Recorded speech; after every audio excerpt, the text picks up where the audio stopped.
Now But this makes me anyway, want to put Jay Kelly lower on my list. Jay Kelly's 32 on my list. It's 22 on mine. Yeah, I guess there are things that I'm disappointed by, like Mickey 17, of course, excited for a Bong Joon-ho movie. Then Right.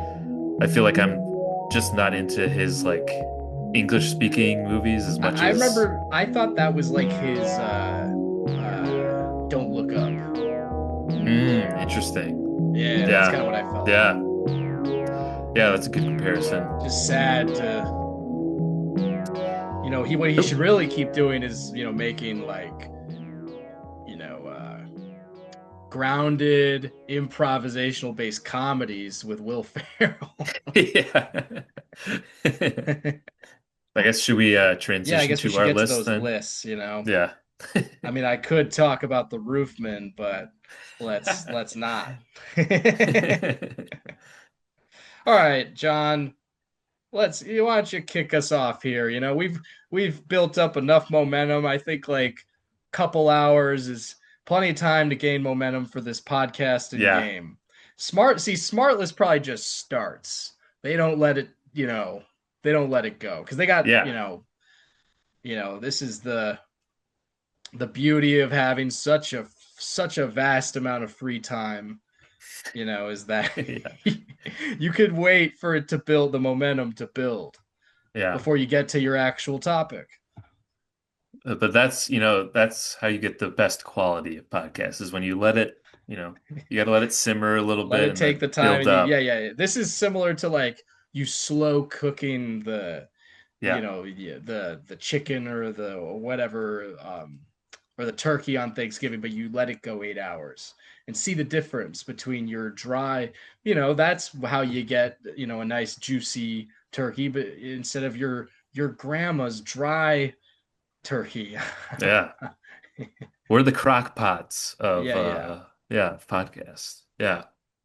Um well, you know what? I'll go into my number 10 and it's a good transition from the Bong Joon-ho talk because it's No Other Choice, the new Park Nice. Chan-wook movie, which is the most recent 2025 movie I've seen, I think.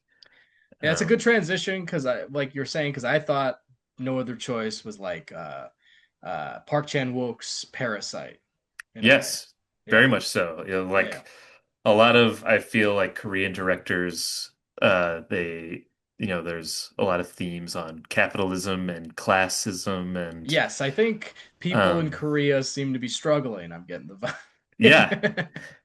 they can get very dark too. Yeah, yeah, yeah, No Other Choice was actually, very, where there are other Park Chan-wook movies like Old Boy, which are dark and pretty much just dark.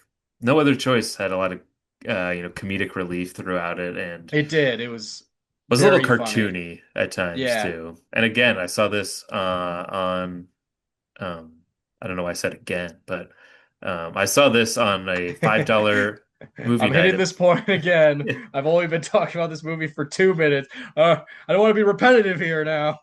like I always say from 2 minutes ago, I saw this $5 movie night at my local theater, Independence Theater. And it was packed house. Nice. Um, and it was great. Yeah, I think Bong Joon-ho and Park Chan-wook are just masters of this Yeah. kind of dark, tragic comedies Yeah, on yeah, yeah. classism and Yeah, yeah. capitalism. And I think it so easily connects to the US too. And Right, right. it reminded me of Fun with Dick and Jane, where it's a regular like family man who gets laid off from his job and then goes through like extreme measures to try I to haven't seen Fun uphold with his Dick and Jane lifestyle. in a while. That's a funny comparison. That's Yeah. unexpected. Yeah, yeah. Yeah, that's what it made me think Been of. on a bit of a Carrie kick, so I'd be down. I'd be down for that rewatch. I would do that one too. Yeah, that's what it really reminded me of that because it's like a similar premise of this, Yeah, you yeah, know, yeah. is this, dad who wants to just really uphold the life that he Yeah, has. He doesn't yeah. want to get rid of the house or the dogs um or anything. And that was honestly, I feel like the saddest part to everyone in the theater was when they had to give the dogs to the Yeah, in-laws. yeah, yeah. It was, Definitely. Not when he had to like he's trying to murder other people. no, of course not. No, no, no, no. Yeah. But That yeah, of was fun. course, That was hilarious.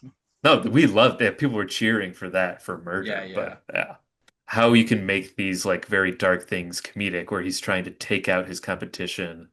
Right. Um, but the all of the like assassination scenes are show how incompetent he is at doing this, and Yeah, he yeah. has no business being a hitman. And Right.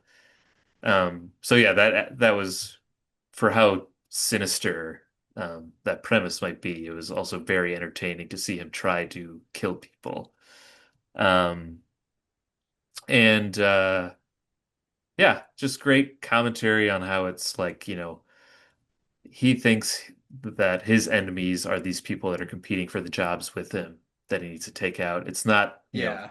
the machine that is running this Right, whole right, thing, exactly. Yeah, yeah, treating yeah. everyone as numbers. Yeah, that's a good Um, point. Yeah, yeah.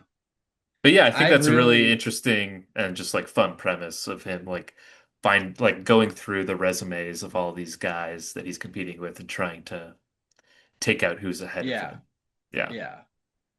Sorry, you were I saying. really like the whole like idea of it just being like I had no other choice. Like No other that like choice. Yeah. mantra throughout the whole movie is just hilarious to me because like and how like it's so how devastating it is for like a man like who has a family and a house that he's proud of just to like lose his job and how Yeah. like just that whole mantra throughout of as he keeps doing things and it escalates more and more of just like I have no other choice. That just kept ringing me back in my mind as I'm watching the movie and how like he keeps doing these crazy things and I'm just like, man, this is the funniest shit. Yeah. It is the funniest shit ever to me, unexpectedly, and in a way that, like say like other comedies, like Friendship is a very unique comedy, but I don't know. This like because it's from like Park Chan Wook, it's just funny in such a different way. Yeah. Where like that like I don't know. It's just like has its own timing that you get from something overseas. You know, Yeah. and that Right. I wasn't laughing like when I was expecting to. And so I felt very transported in that way. Um, and I really felt like I was like, man, this is one of the most unique movies I've watched this whole year for sure. Yeah, Hmm. and I'm happy I saw it in the theater like you because then you get to share, you like hear the reactions of everyone else and how Yeah. crazy it is what you're watching, and you really, I think that there have been times this past year where like you see like Leo DiCaprio or something in an interview and he's like romanticizing the theatrical experience. He's like, we have to save the theatrical experience and like blah blah blah. And like I am like all for like movie theaters, for sure, of Yeah. course. And I think it's sad that people don't go as much. However, when someone's like talking about it the way Leo is, like it's so important and stuff like that, Yeah. I can't help but like be like, all right, man, it's not that important. I'm sorry, Leo, it's not. It's still just Like movie theaters. Yeah. It's not there is like yeah, like it world really hunger. Yeah. at the end of the day, it is just like a different way. It's just a way to get away from your couch so that you're like doing the same thing just out in public and to get out of your Yeah. house. It's not Yeah. that necessary. However, when I'm watching something like No Other Choice, I'm like you do have the added element of like like a live show, like you want like the audience is very necessary to hear their reaction for something that is different and weird like No Other Choice. um and other movies that we'll talk about on this list, I did see reasons to see it in the theater for sure, of course. Yeah. I better have. But there's some movies like Is This Thing On, where when everyone's staring at it kind of blankly and doesn't really sure what they're seeing, that I don't think I needed to see that in a theater because I think the audience wasn't very necessary because, and then maybe that's just for movies that aren't as good. It's my Yeah. number 10. No other choice. All right. My number 10 is a movie, Steven Soderbergh movie, Black Bag. which I Great. saw in theater. And well, like we were talking about, like we were just talking about, I will say this was definitely worth seeing in a theater, man. Because I, Nice. I I will say one of the reasons why I like this movie, the main reason I like this movie is just because it's just so well done. I don't even think I cared about like the plot or the like what was going on or the characters that much, but I just thought everything at this movie was firing on all cylinders. Like the acting, the actors all looked so good. Like Kate Blanchett looks incredible in this movie. Um, Naomi Harris looks great. Just everyone, like his cinematography, like Soderbergh's cinematography. I think it's who wrote this movie? David Koepp's writing. I just felt like Yeah. when I saw this movie, I didn't know anything about what I was seeing at all, but I was like, when I was watching it, I was like, this is the way movies should be done. Like, this is how you should make a movie. Because I don't know anything about this, and I don't really even care that much about what's happening or this world. But boy, am I having a great time because like, this is just how movies should be done to me.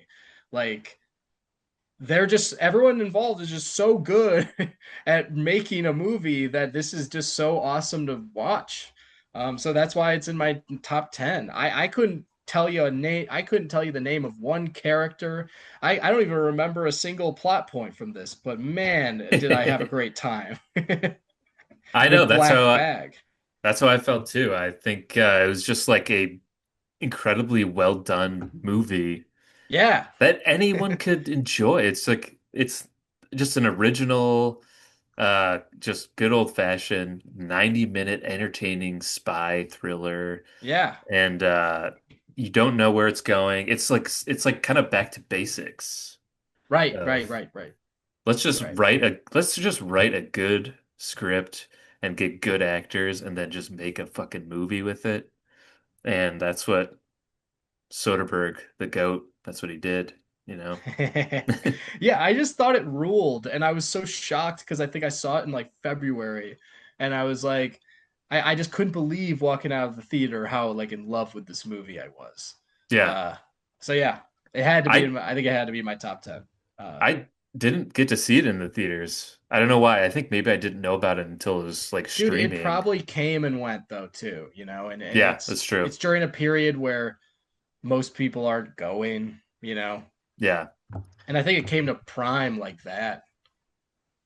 Yeah. Yeah, I felt like Uh, the first I had heard about it was when it was already streaming. So I watched it at home, but still really enjoyed it. And yeah, that's what it's just like it's interesting. It's like yeah. I like when there's like a guy like Soderbergh who's just like making movies just to Yeah, make it like movies we don't and need this story at all. But yeah, Soderbergh's just like doing it for like the love of the game so hard and you feel it. Like you feel it like it's infectious when you're yeah. watching it? It Yeah. feels like authentic and like yeah, not made to just sell tickets. It's made because he It's wants made to just make because this movies are art. awesome. Yeah, like Yeah. that's the main reason. Yeah. Yeah. It's not like, okay, we have this movie, it's going to appeal to this audience, and we have to have Right. Chris Pratt do this because you know, Right, he'll exactly. get the Yeah, people yeah. on the right side of the aisle and some on the left. And then, yeah, Yeah, yeah, yeah. there's no That's like very big marketing true. Yeah. scheme I mean, behind he it. has a movie coming out right now that's Yeah. that's exactly what you're talking about. Yeah. Yeah. Um, Did you know he's grossed more overall than Tom Cruise? He's like a higher grossing actor than Tom Cruise. oh my God. That's Yeah. Yeah. what is from the Super Mario movie and Jurassic World and And Guardians, I guess. Guardians of the Marvel. Galaxy. Yeah, Yeah. okay. Yeah. Yeah. I mean, he's just associated with big properties, I guess. That's why, but Yeah. crazy. Well, my number nine is one of the first movies I saw of 2025, and that's Friendship. If you've ever listened to this podcast, you've probably heard me talk about Tim It's my Robinson. all-time favorite movie. Yeah, it's my favorite movie ever. And my number nine for 2025. Yeah, it's my favorite, but it's only number nine on this list. So Yeah. see how I got. I'll explain how I got there. But I have obviously a big fan of Tim Robinson's like deranged comedic stylings. And this very much was like a extended I think you should leave sketch of a movie. Um and yeah, I thought it was great. I think it didn't like because of how much I love I think you should leave, and I'll also shout out the Chair Company that Mm, show Tim Robinson made at the end of the year. Also loved that. I think I was expecting it to be like the greatest comedy of like since, Pineapple Express, back something wow. back in the golden age, Like this is like starting the new comedy Yeah, movie the new comedy revolution. movie wave is Yeah. beginning with this. And I don't think it went to those levels, but I think uh that's very high expectations to put on something like Yeah, this. yeah. It's Because like it's it's not still that very sustainable niche. necessarily for feature Yeah. filmmaking, yeah, in that way. But But it's made by all these like more alternative comedy yeah, people that I'm found myself really gravitating towards in the past few years. And so I think just something different while also very much commenting on like male loneliness yeah, and adult friendship, which is its own thing nowadays, especially just with the internet and then also coming off COVID where we were inside and away from people for a long time. I feel like it's just very relatable in an absurd way to yeah, um, yeah, the life of people in our generation now, I guess. So, yeah, yeah, and I thought it was just, of course, crazy weird and um, also, it took a different path than I thought it would based on the trailer, and yeah, mm, really enjoyed it. And I'm just excited for anything that this sort of group of people make from here on out because I always know it's not going to be what I expect, and it's going to be something different and weird, and yeah. I'm all for that. So, Nice. yeah, really enjoyed Friendship and the Cheer Company. Gotta give a shout out to that too. I Which I haven't finished. I only watched like part of the first episode of The Chair Company. nice. I need to get back on that. Yeah, Uh, I think I enjoyed that even more than Friendship. So oh um, wow, yeah, so I must be definitely good. recommend it. Yeah. Oh, it's Nice. amazing, dude. It's amazing. Is it like The Rehearsal or something for like Tim It's Robinson? yeah, it's kind of like that next step for him. Like how the Nice. rehearsal was like going from, Nathan for You to the rehearsal was like a Yeah. opening a new world We're for like Nathan going Fielder. deeper into It's this weird shit. Yeah. yeah, exactly. Nice. Yeah. Nice. Yeah, Yeah. Friendship just did not make my list. It's at like number 11 or 12. So we'll talk about it all the way through here. Um, because after this, we say goodbye to Friendship for the rest of the year. Yeah. We'll never talk about it again. Yeah. But yeah, man, yeah, this was really good. I love the way that like kind of like you're saying, like there's always these like reality, there's always these things that are relatable, such as loneliness and such as male friendship. And I find that with I think you should leave too. But then there's always this like stretching the reality of it like crazy to Yeah. where I don't know, at first you're identifying with things that you relate to, and then it pushes it to another thing of like, well, I would never be that crazy about it, like, Yeah. and a kind of crazy that you can't even come up with in your mind. Hmm. It's just so like creative. Tim Robinson's whole thing is so wild and creative and out of the ordinary, the type of person he plays.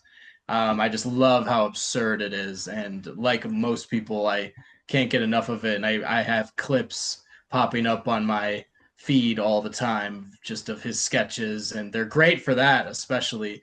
Um, and I've also rewatched the clip of him and Connor O'Malley like improvising Yeah. so many times, and then there's other ones, and I just like I'm just so fascinated by what they're doing because I don't entirely even get it. You know what I mean? Like Yeah. it's just so unique and interesting, and these guys just live on their own other planet. I feel like you could say like I don't know, what's how much can we track this, of like, the history of the absurd. You know what I Hmm. mean? Like I feel like I don't know, like we'll just start here. We'll not go too far back because of time, time's sake. Like Tim Heidecker pushed it like forward. You know what I mean? Then Tim Robinson's pushed it another level forward, and then we're gonna see what we get after this, you Yeah. know. Um, I do but feel like there are more like um more people are being more accepting of like something so weird as like Tim yeah, Robinson, and even like Sarah Sherman like on SNL. I watched her special that came out too, which I thought was great, and it was super weird and different. And I feel like there are like more and more people from these sort of alternative worlds that are even Conor O'Malley, I feel like is becoming like a bigger name. Um, yeah. at least in for people who like He seek was at out Largo. He stuff was like at that. Dynasty Typewriter, I think, too. Yeah, he's sort of carved out his own niche in this world too. That yeah, I think more and more people are maybe being like accepting of what would have maybe be more underground back 20 years ago Yeah. or something. I think there's this like group of there's like people who grew up like watching a lot of funny and weird stuff already. Like we like our palette is just so open for something like on cinema, or I think you should leave, like something like that. We just get it right away, Hmm. because like you just would you're used to being in high school. We come from the world of what being in high school and watching like YouTube videos that we found that are just really funny.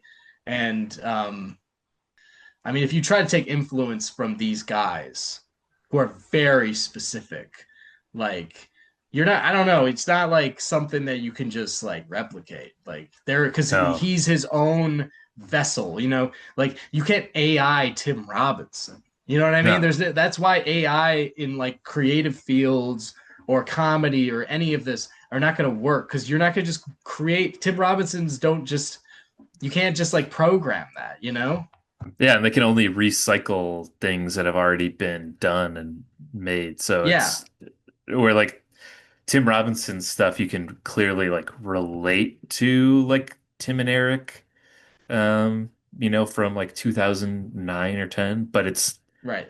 it's so much its own thing too that it's like you can put it in that same sphere, but it's also its own thing completely Yeah. yeah, that is only could only be made by him. Like it's just so clearly Yeah.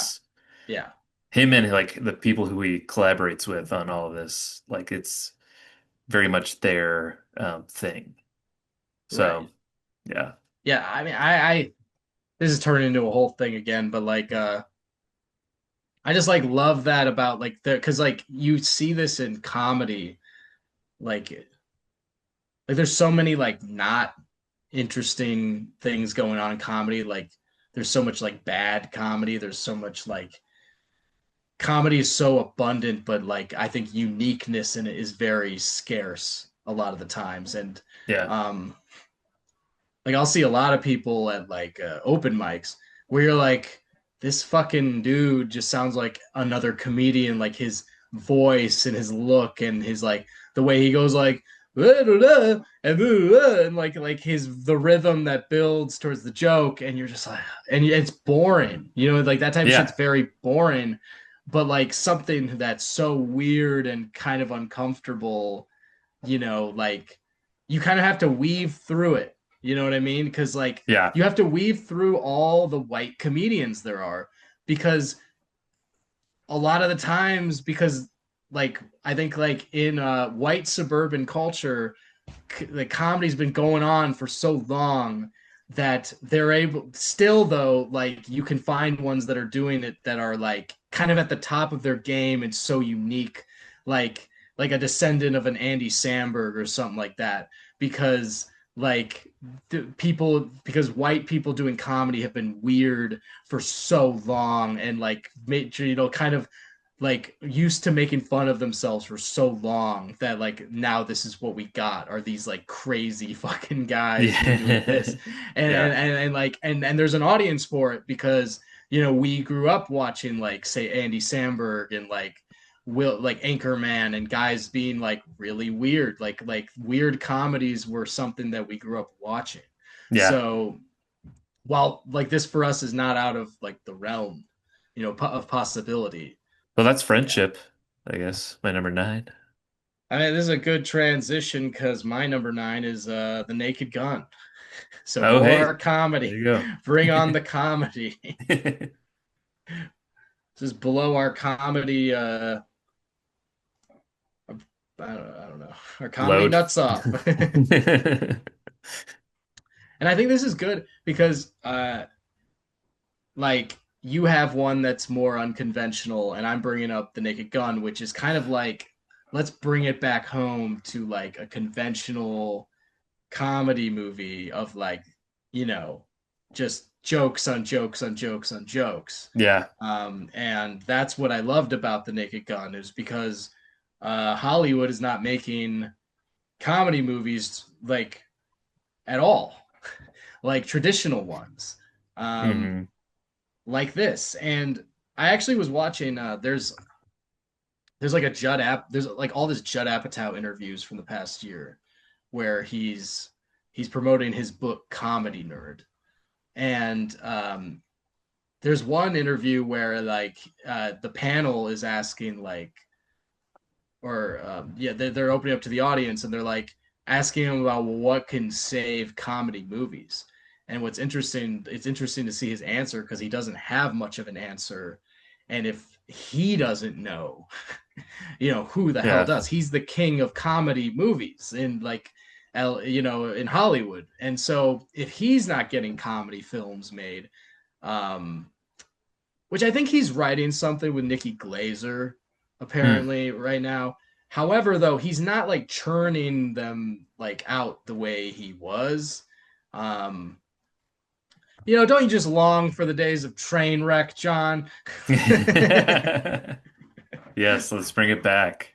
But he's doing his own thing, where he's doing things like, oh, I got my comedy nerd book. He's got shows at Largo, and then he's making docs. So he's got the Maria Bamford doc, and he's got the Norm doc coming out in the net, which I cannot wait for those. Oh my Yeah. god. Yeah, same. Um, yeah, I cannot wait. I'm gonna probably watch the Norm doc like 5 times the way I've watched the Shandling doc.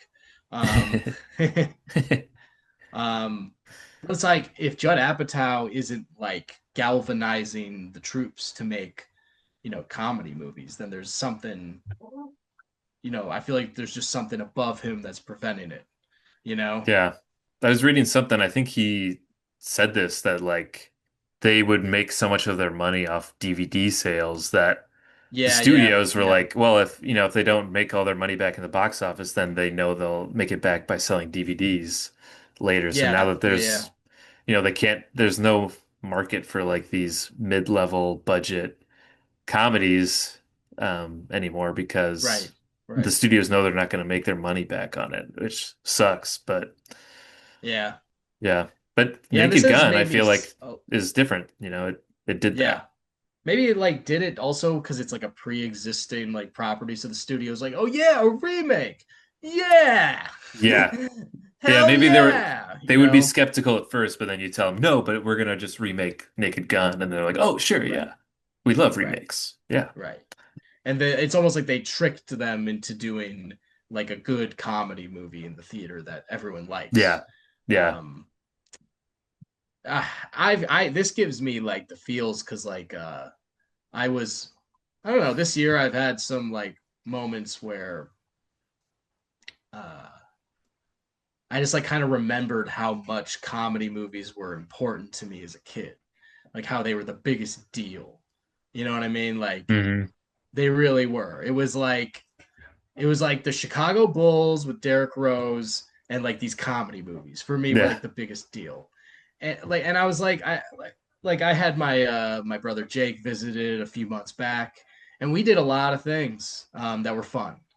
But I gotta admit, out of everything we did, and we spent like hundreds of dollars on dinners, something that I have no business doing, but I will because I find like cool, like trying new restaurants and having good meals to be important. But the funnest thing we did for me was like sitting down and watching Forgetting Sarah Marshall for like the 15th, 20th time I've seen it in my life, watching I Love You Man for like the 20th time in my life, and just like having a great time and Yeah. just like and those don't exist anymore. And um even last week I was like we were playing video games and then we decided to watch a movie together through just because we could chat on our headsets, Hmm. and we ended up watching Hot Rod, and I had the greatest time ever. Yeah. And what it reminds me of is like no matter what I think about any other movies, I'm passionate about many movies. There's just nothing that gets me like something like Hot Rod. Yeah. I am not as passionate, like I am not having as much fun with one battle after another, as great and awesome as it is. Like you could say one of the greatest movies ever. Like Hot Rod, dude, I'm having the greatest time of my life. Like genuinely the greatest time of my life. And I can say that about many of the comedies we grew up with. Yeah. And we're just lacking that, man. And every few times a year I get these reminders of like rewatching Step Brothers or rewatching Hot Rod or something from that era, that I'm like, oh yeah, comedy movies were the most important thing in my life back in the day. And it's Yeah. not that they're not anymore. Like they're still very important to me, but they don't exist. So I don't, and kind of like how we work, like we're wired with what's in front of us, like with say the algorithm or the streaming or whatever, like we're going to consume what's in front of us. And not that there's not plenty of things that make me laugh that I watch. There's plenty of things, but not like in that vein of Hot Rod or Pop Star. Um, you know, Yeah. I mean, where yeah, it's just like I definitely have a lot of nostalgia for like that era too, because it now like looking back, it seems like such a special time for right. comedy movies and then it hits you. It's like when was the last time like there was like a year where I feel like you could pick any year and there's like four or five like iconic comedy movies in one year. Yeah, Um, and just kind of speaking to what you were saying before too, with how shitty things in the news have been in the past few weeks. yeah, There's one night we were just sitting on the couch and I just like, and Superbad was just on TV, right. and I just like threw it on whatever point in the movie it was on, and it was just like killing us. I mean, it's probably been a few years since I'd seen Superbad, Oh, but that'll help. it was like, man, we were just like finding so much You're joy like, out of this is the watching, funny. You're like, Carly, this is the funniest movie ever. just like seeing. Bah! It was like the McLovin scene where, it's like Right. everyone's seen this a million times where Yeah, he's yeah, like, yeah, yeah. McLovin. Yeah. And it's just like I am McLovin. looking at that McLovin, just like vouching for his like fake Right, ID. right, right. I was just like, Thinking man, this, he's gonna like get laid later for yeah. sure. Like And like he's like they're I'm like, totally gonna like he's totally gonna fuck like later, even though he's this guy who's clearly never fucked in his life, yeah. and he's a kid. He's just a kid. He's like And they're like, why did you put your age as like he's like so much older than he is? yeah, And yeah, he's like, yeah, because everybody puts 21 on their IDs, man. What are you, fucking idiot? Like yeah, just how yeah. they talk to each other. It's just, man, it was just bringing me so much joy watching this. that I haven't felt in years. Yeah, I mean, like the way I don't know what's like the next generation gonna talk about. Like, like there was our dads would talk about Animal House and Caddyshack and Yeah. Airplane and shit like that. It's like what are our kid what is the next generation gonna talk about? You know? Yeah. What are our kids gonna say that are like their dads never shut up about? It's like uh yeah, it's Forgetting Sarah Marshall, Pineapple Right. Express, Super Yeah. Bad, That's very clear. I don't know what Step they're Brothers. gonna be like, oh, remember that TikTok from January 27th? I have that saved. Yeah. It's like brutal, man. Yeah, why do I all of a sudden get like depressed thinking back on like our childhood and how good of comedies we had then? Yeah. Yeah. I mean, like I said, there's plenty of funny things going on now, but just not in the feature film category, which is Yeah. something about it makes it feel special, hits hard. They could do it, but they're just being fucking idiots and not doing it. They're acting like it's not important. You know what I mean? They just don't know what they're doing at the studios. Yeah, and I feel like too, all these, streamers really want to make things into shows Right, and they that want to make just, comedy shows instead, which yeah. there are plenty of those. And now what people are very wired to do is just watch another show, and there's always a funny one to watch, Hmm. and they're good. Like there's like yeah, like they've been watching Hacks or they've been watching I think you should leave or something that's The not Chair even that. Company. Yeah, those are the name the good ones. I mean, a lot of people really liked The Good Place, Oh yeah. before. That's like the fucking that's like the forgetting Sarah Marshall of nowadays is like the good place. Yeah. Yeah. Uh Yeah. Like where's Jim yeah. Downey's like grandson? He Yeah. should be writing for Yeah. SNL. If Jim Downey doesn't have kids, he's got to get on that now. We Yeah, need it's to like keep the how come bloodline going. Smigel and Downey didn't raise their kids as like born comedy writers and went Yeah. to yeah.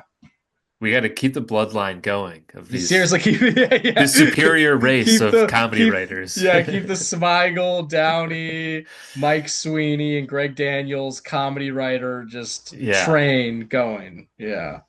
Yeah. It's Just have like a sperm bank of like just a the machine. It's a business thing at this point. yeah.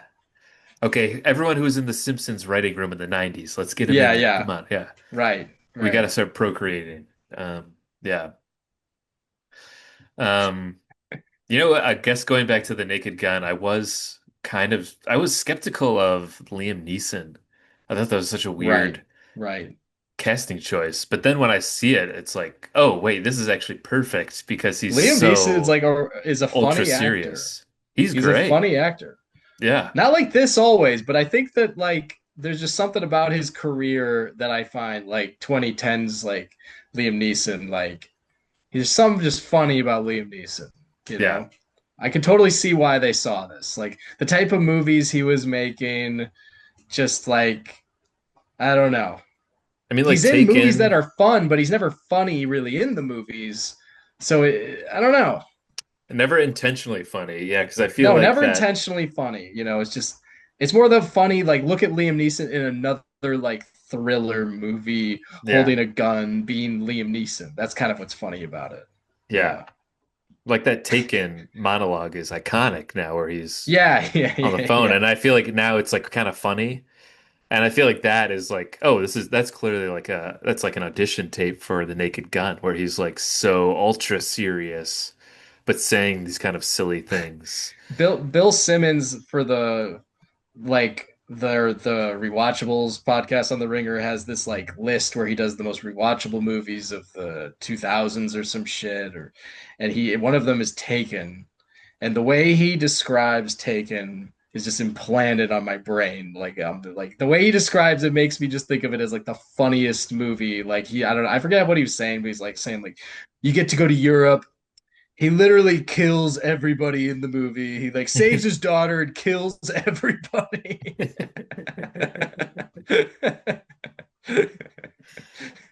Man, I haven't seen that in a long time. Yeah, Maybe it I need makes to me get want to back to rewatch it. it because I used to Yeah. watch as a kid all the time and being like, man, it's just so gratifying that he kills all of the bad like Yeah. Albanians or whoever it is that are like kidnapping his daughter, like like it's the most satisfying thing ever. Like he tells them that he's coming after them and he does it and he just kills everybody and Yeah. saves her and I can't believe they made sequels and they're the exact same plot is that they kidnapped I think his daughter again, and they Yeah. just keep kidnapping his daughter. Maybe I think works the there first was, time, but speaking of like SNL, I think they recently they did like a sketch about like another Taken movie. And that it was like this feels like 10 years too late. oh, for sure, yeah, Like it's that's already been like a kind of yeah, a yeah, yeah. meme is like how can you make sequels to Taken and stuff like that. Yeah, I but yeah. just saw that sketch for the first time because we were talking about Tim Robinson, the from the past year of the basketball. Oh, Like for I the hadn't first seen time? that. Yeah, I hadn't seen Wow. that one. I don't know how it got by me, but Yeah, that's it's right so up your great. alley. Yeah, yeah. Yeah. Yeah, That's yeah, it totally so is. good. And So him and good. Sudeikis are like, yeah, we got it. That's And just now something that's as a kid you would be like, oh, I'm humming to the song. What would the lyrics be? yeah, You know what yeah. I mean? Because you hear it over it. That's so good. It's great. Yeah. Yeah. Okay. Naked Gun, great. We barely.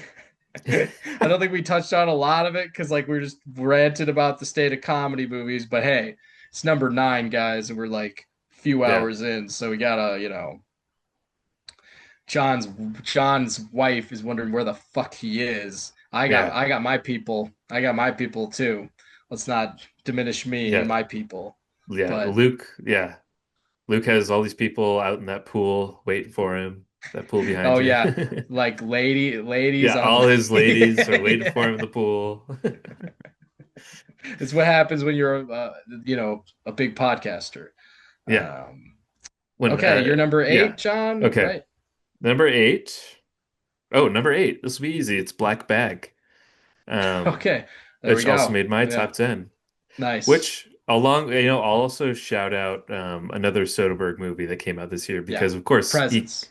he never comes out with just one movie a year. He does two. And Yeah, yeah, Presence was also like very fantastic. simple, like I could have low-key put it in movie. Black Bag's place. I could have. That Yeah. was number 13, so just missed my top 10. Oh, But same here. nice. 13. Yeah, Wow, I we like that a think lot. alike. Think completely alike. Yeah. Yeah. Presence was fantastic, man. Like, Yeah. yeah, yeah. It's like, and also, again, I think I've seen a movie like it before, but not necessarily the way it was shot.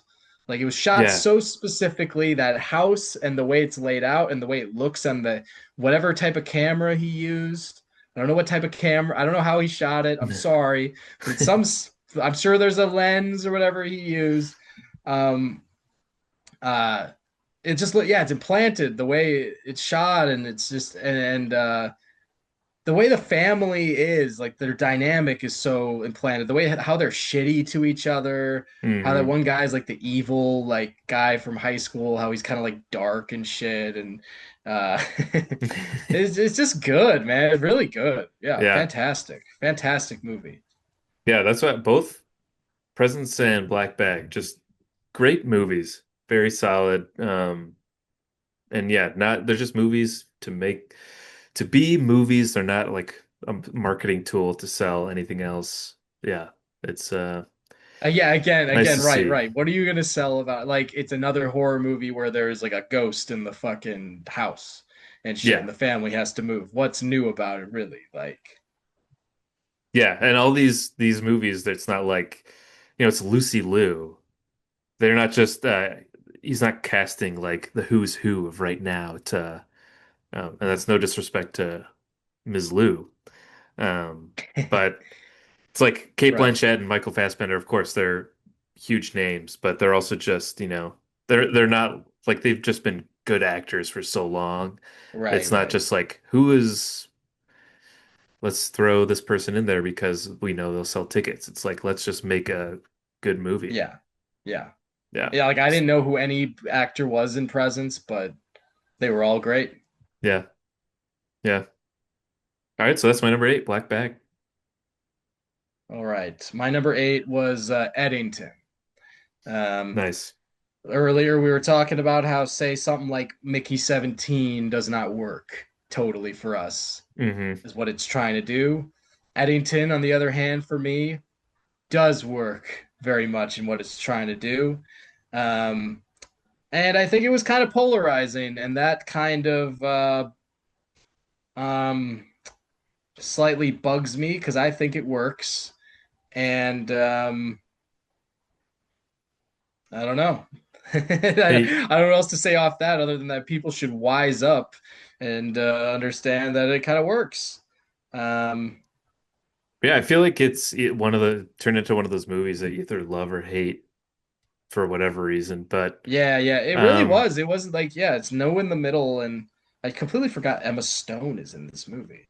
yeah, I feel like that's been one Man, of the she is criticisms just is that like Emma Stone is a forgettable storyline. right, right. But I don't know. I mean, maybe it's because it's just like a sensitive thing still of, about something that a huge event that we all went through not that long ago, and maybe it's still sensitive to people, but and he was, there's a lot of absurdities in it and making Yeah, it's fun just of like the left for maybe our own ignorance.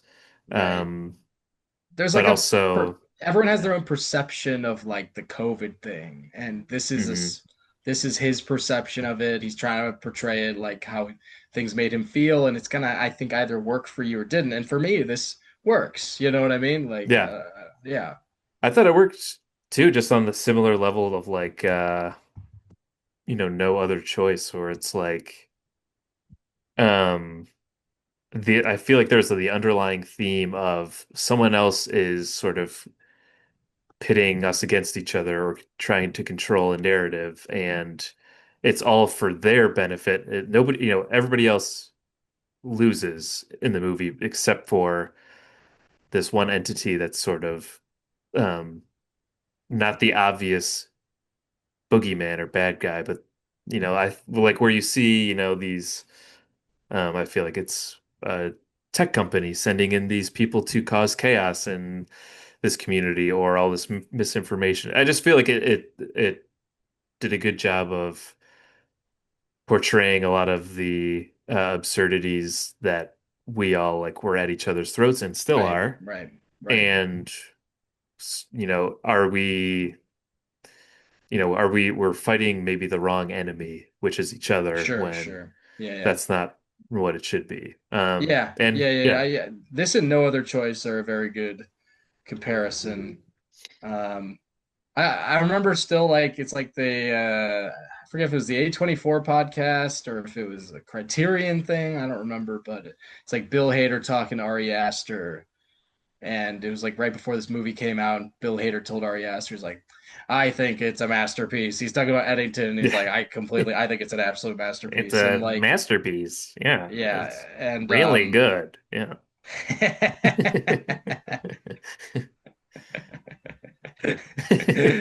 yeah, damn, Oh they're my God. I mean, it's really so making good. Hater into such a buffoon.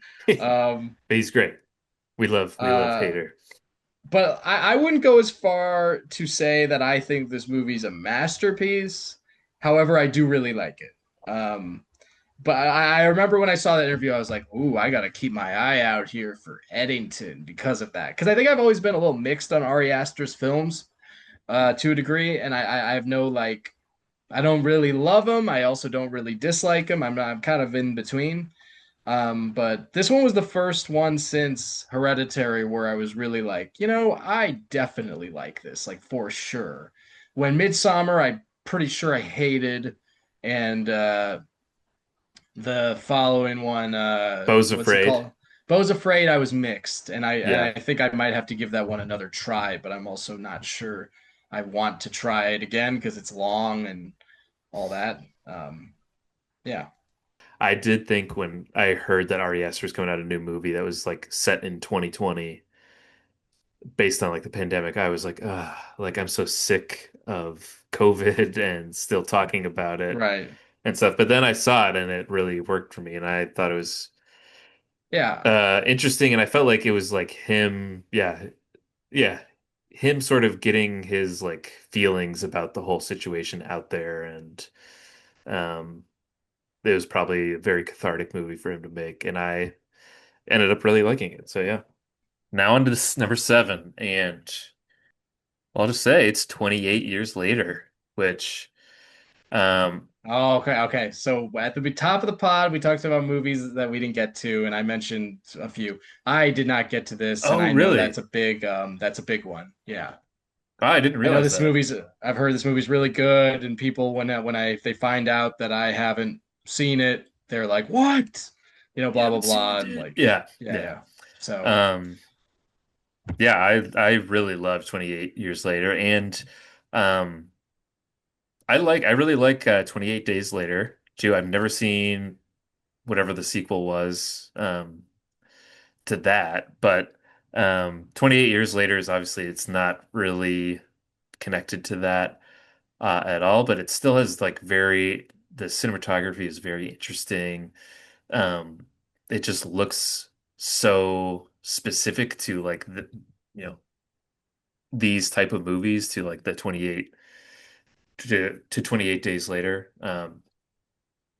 And I also thought there was a ton of like heart in it too. It wasn't just a straightforward like, oh, typical zombies. We got to hunt the zombies down and kill them all. mm, There was like a yeah. lot of humanity and the Mm. characters were really great. I don't know who the kid's name who is like the main kid in it, but he's like fantastic, and so is his mom. Didn't memorize the I actor's name, don't, John.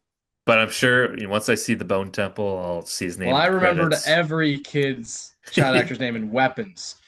Yeah, I'll name every single one of them. Yeah, off the I'll name dome. them all, yeah, because that's how much they mean to me. I won't forget. But yeah, I mean, like there's just a great story within it too, and I don't want to give too much away since you haven't seen it too, because I wasn't familiar with certain characters or parts of it. Ray Fiennes is also really great in it, and there's part in Right, like right, yeah. there's a part in the third act that I was genuinely very like moved by and like found it very um yeah, meaningful in this.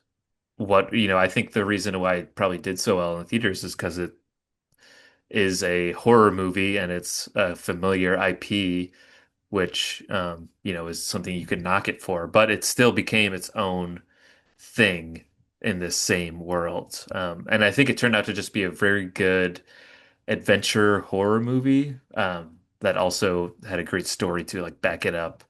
And, yeah, I was like blown away by how much I really loved this movie and was genuinely like moved by parts of it too. So, um, Nice, yeah, nice. highly And then recommend. they have the other one out, the Bone Temple out now, Yeah, it's like which is wild. And less than a year later. I've heard that's very good too.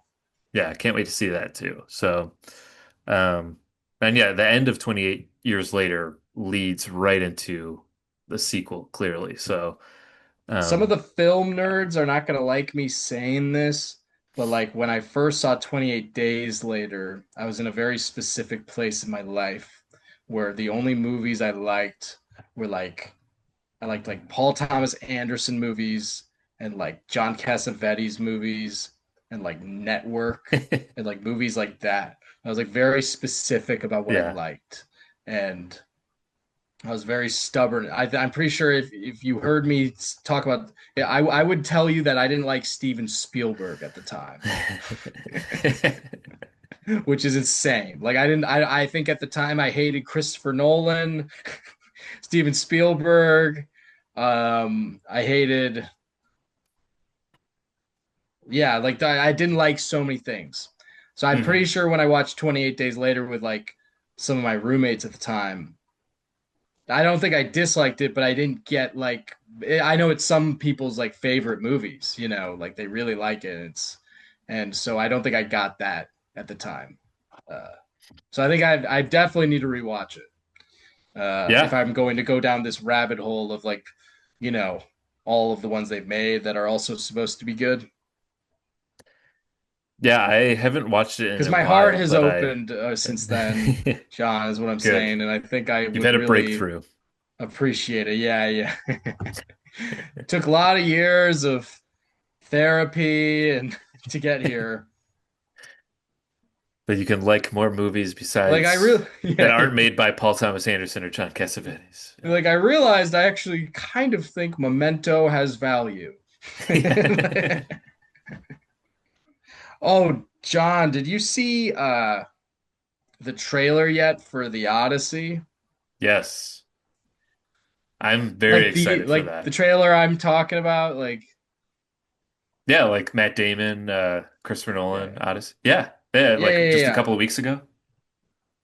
I I think think it I just don't know. came I out. hope it's the same one because the one I saw, I was like, I didn't have much of an opinion about the Odyssey, but then I saw this trailer and I was like, okay, I'm pretty hyped about the Odyssey now. Then the trailer I thought was, yeah, The was super trailer, interesting without the showing one too I saw was the much. one with the horse going in. You know, they're breaking out the horse in the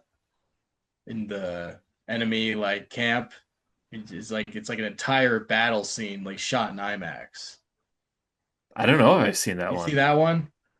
No, I've Okay, because I seen, was going to see Avatar, and it's one of the oh, trailers, and it's like this epic, like very edge of your seat, like action sequence of them like breaking through with like the horse.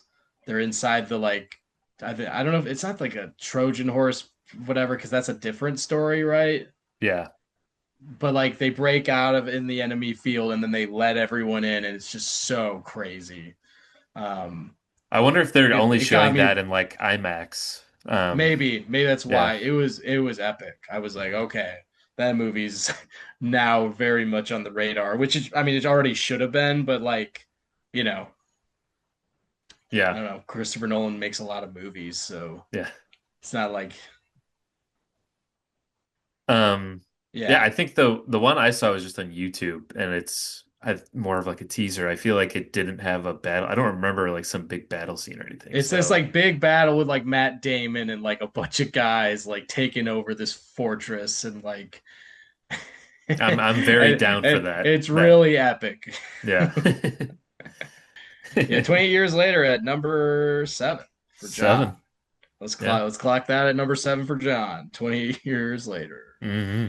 All right, my number seven is Bugonia. Bugonia. That's what I heard you say. Begonia. Bugonia. I don't know. Yeah, man, Yorgos and Emma Stone, the classic, you know, the classic comedy duo that we are all looking Yeah. for. Uh, yeah, man, this movie was awesome, and Jesse Plemons and Stavi baby, and Yeah.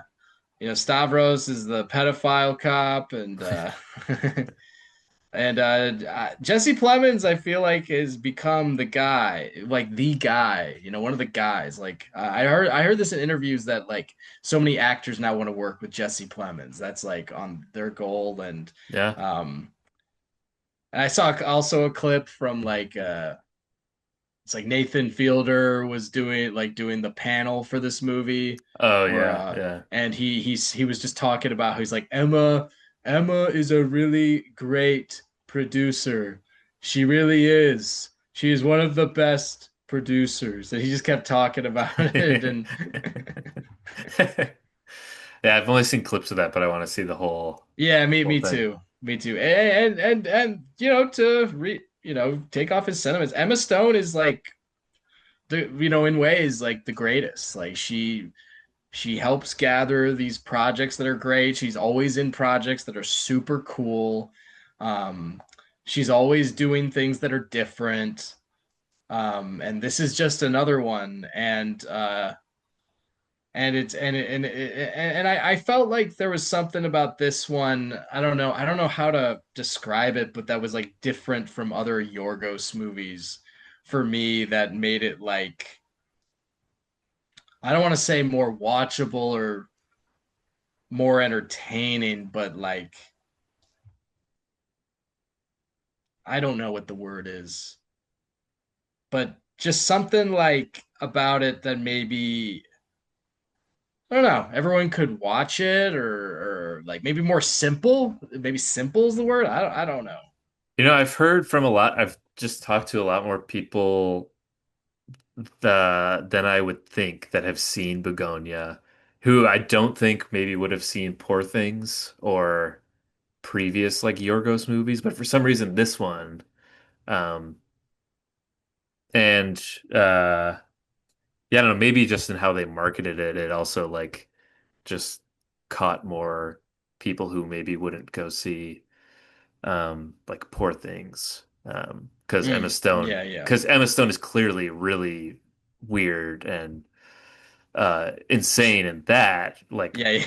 on the surface, you can totally see that. Where Begonia, it's more like on the surface, she seems like, I don't want to say too much, but like a tech executive that, Right. um, yeah, I guess it maybe seems more like a story that That may or anyone may could, not be this or whatever. yeah, not as Yeah. fantastical as I guess like Poor simpler is Things. maybe the right word. I don't want to like use the wrong comparison here because I feel Yeah. like then I'm damaging Yorgos's reputation. But I would almost say it's like Yorgos in some sort of Black Mirror episode thing, and I hate Mm, that comparison because yeah. I don't like I think Black Mirror is held on too high of a pedestal by people. They're Yeah. like, "Did you see that mind-blowing Black Mirror episode?" I'm like, "Yeah, Black Mirror is not that It's like, like what if all our new." brains are computers in the future Yeah, or something? yeah, Yeah. yeah. Like that Black Mirror. It's kind Like of like, no, yeah, on like the Yorgos is nose. far Yeah. above Black Mirror to me. And so is Emma Stone. Yeah. Yeah. Emma Stone, I don't think would ever be on Black Mirror because she has the artistic, you She's know, too good for it. Yeah. she is for sure. Uh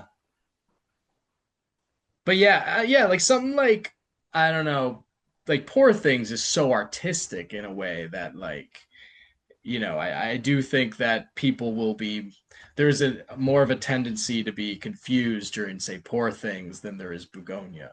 Even though I don't think people still that this being said, all right, well like to just describe my world of you know like I saw this movie in Porter Ranch, California instead of where I could have seen it in Burbank, California, where I usually see movies. I usually see movies in Burbank. Burbank, people kind of understand movies. Porter Ranch, 30 minutes north, people don't understand movies. They're kind of dumb up there. Those they're, morons. Yeah. they're morons. I live right below Porter Ranch. I'm living amongst these uncultured uncultured morons. Uncultured honkies. But like Yeah. Bugonia, they were I could tell people were present in the movie, but people didn't understand the tone of the movie at all. They definitely didn't because the movie I think is pretty funny. Like it's a Oh, pretty funny, yeah. tense movie, but I did not hear any laughs. I'm like, yeah, people don't get this movie. Like they don't get the tone here. They're in it, but they don't get it really. They're probably And I more there. remember, They know Emma Stone. yeah, yeah, So, yeah, yeah, yeah, yeah, they're going to see it because yeah, of that and just to yeah. see a movie. Yeah. Yeah, like which I bet if I saw it in Burbank, there would be a lot of laughs and a lot of people who are, they're woke enough to get it. But like I also saw Poor Things I saw in Oak Brook, Illinois.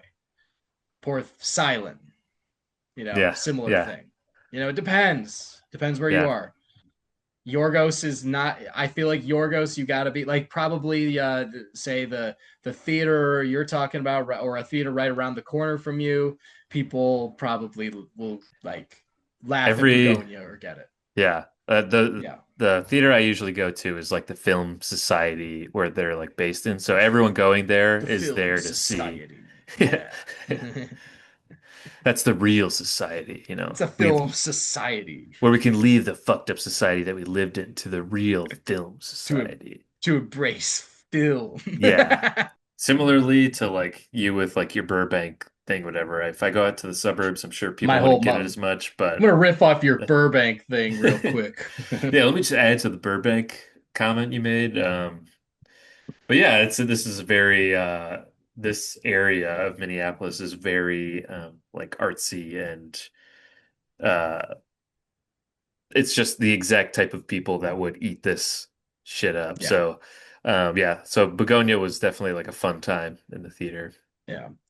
I was Yeah. like talking to my parents earlier today, and like, uh, well, right before we started this podcast, because what else has happened today? There hasn't been enough time for anything else.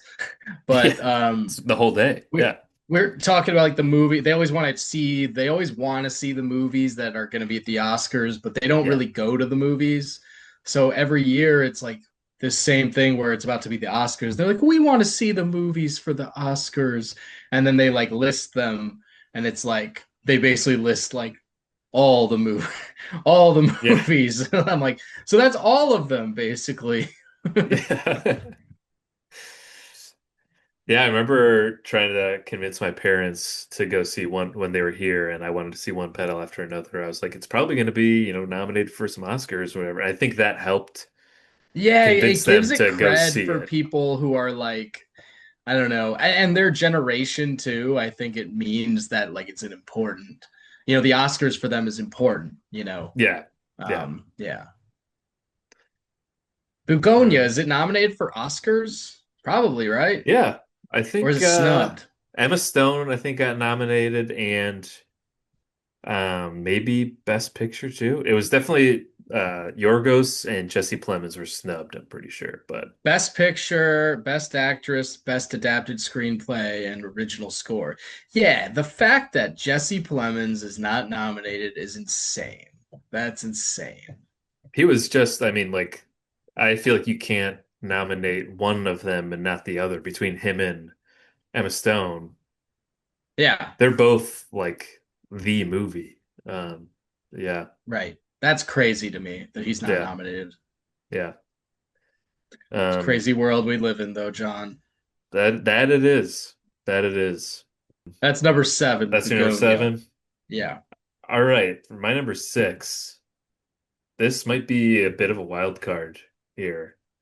Um, my number six is a movie called Cloud, which Oh, is yeah, I never saw this.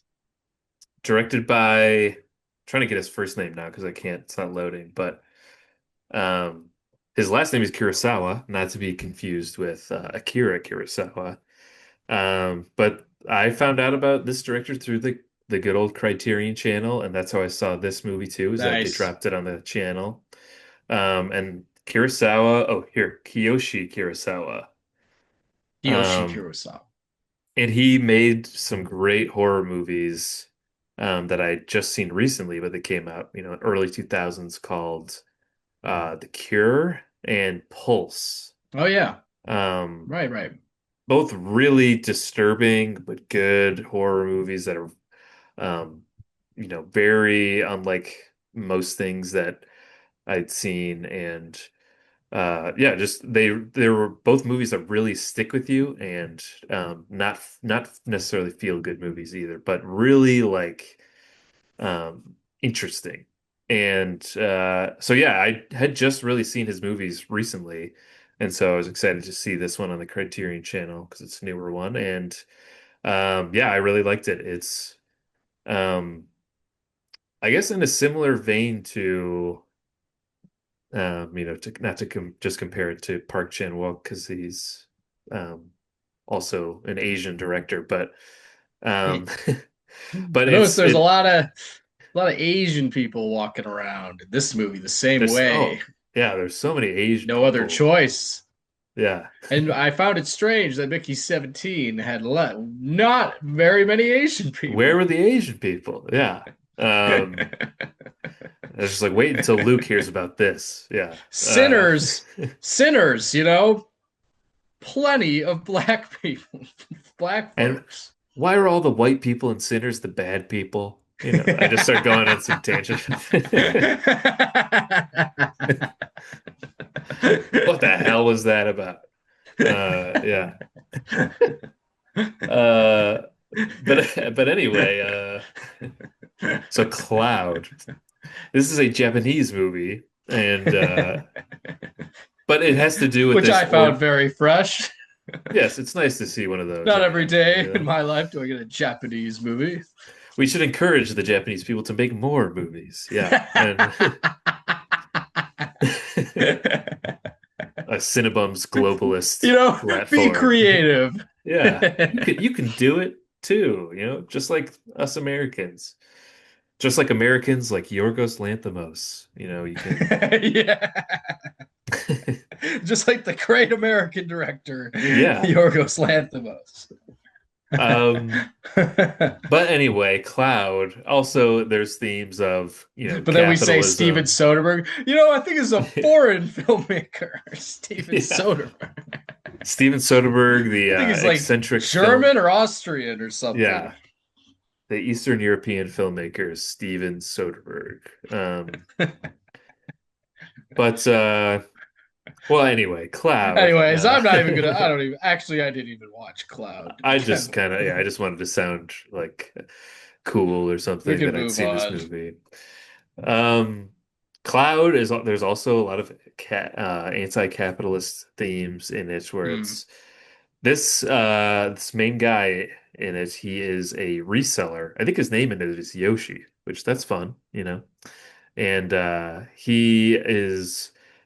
he has like a day job, but then he also resells stuff on the side. Like everything from like dolls, like collectible dolls to like medical equipment that people need. And he's like his side hustle is just reselling the stuff to get more money. And ultimately it becomes his main hustle. So he quits his day job and just starts doing this and becomes like almost a kingpin of reselling stuff online. Just doing like a And Facebook marketplace thing, but essentially, he's kind of like but there's like a hierarchy to it. yeah. And he essentially becomes like kind of well known in this world of reselling and has like routine customers who Wow, and that's really interesting. I like that yeah. premise. And Yeah, then ultimately he kind of gets in over his head and starts to become more and more like he feels more and more like uh power from this enterprise that he started of just reselling things and making money off of and basically screwing people out of money, upcharging people on stuff that um he buys for like half the price. And but it ultimately he crosses the wrong people who then start to come after him. And he himself is just some regular guy who started doing this on the side, and yeah. then he gets wrapped up into more like The world is organized deeper than crime that. and yeah. And so he is like this buffoon trying to um, you know, Nice. fight off these people coming for him. And it's uh yeah, it's great. It definitely it feels like a Park Chan-wook Yeah, it sounds movie in a awesome. way too. Yeah. So yeah, highly Nice, recommend nice. it. I remember when I saw Yep. you watch, it's one of the ones I wanted to get to, and it also is something that not everyone really watched too. You know what I mean? It's Yeah. not like one of the ones people are driving to get to at all. Yeah, I feel like at least for me, I just saw it like drop on the Criterion channel and it was like one of those it's like fresh from theaters or something. And Nice, nice. I saw it was that And same you watched director. So, Megadoc on the Criterion channel too, right? yep. Yep. Nice. Nice. That's cool. But yeah, Criterion channel's Nice. Oh, been hitting lately. So it's yeah, nice, dude. it's been great. Nice. All So that's right. my number six. My number six is If I Had Legs, I'd Kick You. The Nice. Mary Bronstein. Mary Bronstein pick. She's the wife of Ronald Bronstein, the editor and writer of films such as Uncut Gems and Good Time, and recently Marty Supreme. And so this is kind of in the Safdie family. And so the Safdies, we Yeah. all know we're active this year. I mean, there was Marty Supreme, there was Smashing Machine, which I liked, and then there was this If I Had Legs, I'd Kick You, which I remember when I first heard it coming out, I heard it was like a Magnolia for mothers or something like that, which immediately Interesting. like I was like, Hmm. that's cool. And I'll say right off the bat that this movie, you are watching someone like suffering the whole time and being anxious, and there's like an anxiety cinema to it, but it is very entertaining, very meaningful, a very like kind of just intense but unique way to portray motherhood. And Rose Byrne is fantastic. This is probably I don't know, maybe the best performance she's ever given. And I mean, Rose Byrne's fucking awesome. We all love Rose Byrne, and I Yeah. would love to see her do more, not necessarily dramatic, but the more Rose Byrne for me, the better. Like hey, that's what I always say. You're always saying that, man. Yeah. You're the only one. Yeah. And this movie also happens to have Conan O'Brien, who plays a Yeah. therapist. He's never in like real movies, like legit movies, really. I mean, that's Yeah. not true. I'm looking at his. It actually seems to be in a lot of movies, Oh, but really? like in roles like this, like I guess he's in Vanilla Sky apparently, Love and Other Oh Drugs. my God. Now you see me. Secret Life of Walter Mitty. But is he playing the self in that? Yeah, that could be like there's like footage from his show in the Yeah, movie. it's probably he must be playing the self. ASAP Rocky's also so there's this clip that I thought was like I don't know, we all have those clips maybe that we just rewatch on our feed all the time. Uh and I've had a few of those this year, but one of them is this it's a clip from the press conference of If I Had Legs, I'd Kick You, one of them. And it's like Conan Conan's there and they're asking Conan I don't know, they bring up something about the fact that Conan and ASAP Rocky are in the movie. And Conan goes like so he says something like the people have been for years the people have been asking begging and he takes like a long pause. He's like that I work with ASAP Yeah. Rocky. And everyone just starts like cracking up immediately. And he's like, people have been asking you too, right, Rocky? And and and um and they're like, and you guys don't have, and then the moderator goes like, and you guys don't have any scenes together either. He's like, I know. It's just the funniest shit ever. I think I Um, have seen that clip. yeah, Yeah. it's yeah. Um, yeah, I don't know what more to say about it. I should have more to say about it. Um, I think we were recording the beginning when I said that I had just seen half of it. Tonight right, I'm right, right, planning on finishing it, but the right. last thing I remember is the Yeah, you tried hamster watching it scene. yesterday, literally. Oh, the hamster scene. Night. Yeah, yeah, yeah. That's That's the last thing intense. I can Yes. remember, which was See, there you incredible. go. Yeah, Yeah. yeah, yeah, yeah. Yeah, there's just it's just it does such a good job of like showing that this woman's world is a constant need of like she constantly has something to manage, constantly something that is too much for her, that's unfair to her, that she's worried about, all that stuff, which some of us can relate to. But as like I was telling John at the beginning of this, the way my life, what my priorities in life are, and the way it is and I cannot relate to this person at all. And it really put me in the shoes of like what like say a mother with a child with a condition would be like and all these responsibilities Yeah. and also a husband who's not present and all that stuff. And I think that is like there's not enough movies made about mothers, I guess you could say, and then there's not enough movies made where maybe it shows it in like kind of such a way that maybe can put you in the shoes like this one does. Um, And it does, I don't know if you noticed, but it does kind of have a Safdie energy. Not like entirely, but a little of a Safdie. There's a you could tell that why the Safdie name is a part of this movie in a way. And yeah. Yeah. Yeah, there's definitely like a an intensity and like Yeah. frantic nature Yeah. to it that is Right. very Just like the very the Safdie-esque. energy of it, you know? Yeah. Yeah, I really liked it. I just yeah, it was like too late when I started it and then other shit happened, but I'm going to finish it. And yeah. And yeah, I'm glad you had it on your list so we could talk about it a little bit. Yeah, yeah, most Yeah. definitely. All right. It's my number All right. six. Your number five then. All right, my number five is Marty Supreme. Speaking of the Safdies. Nice. And like we were talking about earlier, like the theater experience. Right, right, right. Man, seeing this in the theater was so fun. It's Yeah, just yeah, yeah, like yeah.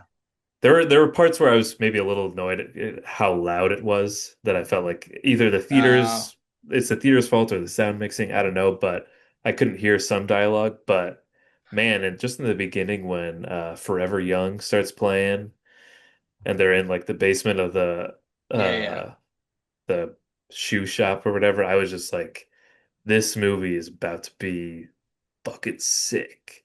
Like I was just like, this is about to be a ride that's going to be Yeah, really yeah. like entertaining and yeah, I thought everyone was incredible in this, from Chalamet to Odessa Zion Mhm. and Gwyneth Paltrow, and even I was skeptical of like Mr. Kevin Wonderful. O'Leary. Yeah, Right, I do. As some, I love Shark Tank, and I right, think he is one of the more entertaining aspects of that show. right, I also think right. he's, as a person, he's kind of a, I don't know, annoying, I guess, Yeah, I mean and he does has not some bad hold back takes. who he is on that show.